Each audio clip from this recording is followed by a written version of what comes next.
Hi, my name is Nikki and I'm a third year studying English Literature of Creative Writing, and one of the many questions that I get asked during open days is the difference between lectures and seminars. So during a lecture you will be in a big room with a teacher at the front getting a presentation, doing an overview of what we're going to study and kind of paths that you can take on to do your own research in your own time.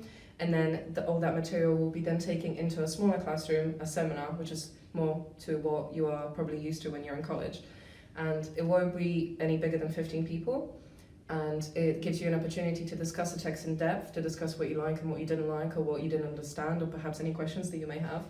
And then it allows us to contribute to the discussion. Everybody will give their own analysis of a text, or perhaps any kind of interesting topics that may arise that they want to raise.